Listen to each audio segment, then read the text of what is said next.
মই কেইজোপামান তিয়হ খেতি কৰিছিলোঁ আৰু তিয়হ খেতিৰ সদায় এই তলত যিবিলাক বুঢ়া পাত থাকে সেই বুঢ়া পাতবিলাক কাটি দিব লাগে আৰু তিহা এতিয়া লাগি আছে বাৰু এয়া তিহা লাগি আছে আমাৰ এইটো লোকেল তিহা হয় আৰু মই এইটো তিহা মই বিধানৰ কাৰণে ৰাখিছোঁ প্ৰথম যিটো তিহা লাগে মই সেইটো বিধানৰ কাৰণে ৰাখোঁ সেইকাৰণে মই এইটো তিহা বিধানত ৰাখিছোঁ বাকী এইবিলাক জালি লাগি আছে আৰু তিহা গাছডালৰ এটা আছে ভাল এই গছডালৰ মোৰ এটা মানুহ সুধিছিল যে এই গছডালৰ কিয় ইমান পোখা দিছে আচলতে পোখা দিয়া এটা কাৰণ আছে আমাৰ এইবিলাক যিবিলাক আগ আছে আমি এনেকুৱা আগবিলাক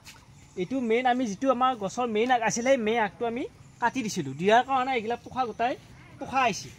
এই চাব পৰা এইবিলাক গোটাই পোখা আহিছে ইয়াত গাঁঠিয়ে গাঁঠিয়ে গোটাই পোখা হৈ গৈছে যদি আমি আগবিলাক কাটি নিদিওঁ তেতিয়াহ'লে পোখা নেদে সেইকাৰণে সদায় আগবিলাক কাটি দিব লাগে আনফালে আমি এইজোপা আছিল ইয়াৰে এতিয়া কিছু আগ আহিছে বাৰু মাটিত পৰি আছে আমি আগবিলাক আমি কাটি দিওঁ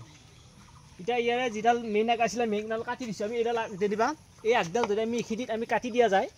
ইয়াতে কাটি দিলে আমাৰ ইয়াৰ পৰা এই গাঁঠিয়ে গাঁঠিয়ে আমাৰ গিলা আগবিলাক সৃষ্টি হ'ব সেই আগৰ পৰাই আমাৰ ফল দিব সেইকাৰণে আমি মেইন আগডাল আমি কাটি দিব লাগে আৰু এইখিনি মোৰ তিহা খেতি আছিল তিহা লাগি আছে বাৰু জালি পেলাইছে তিহা এইবিলাক জালি আহিছে এয়া জালি আছে ইয়াতে মাত্ৰ এডাল গছ আছে এডাল গছৰ পৰা এইখিনি জোপোহা হৈ গৈছে সেইকাৰণে সদায় তিয়হ গছবিলাকৰ আগ কাটিব লাগে যিকোনো গছৰ তিয়হ বুলিয়ে নহয় অকল জিকা ধুন্দুলি ভোল চব আগ কাটি দিব লাগে আগ কাটি দিলে তেতিয়া পোখাবিলাক আহে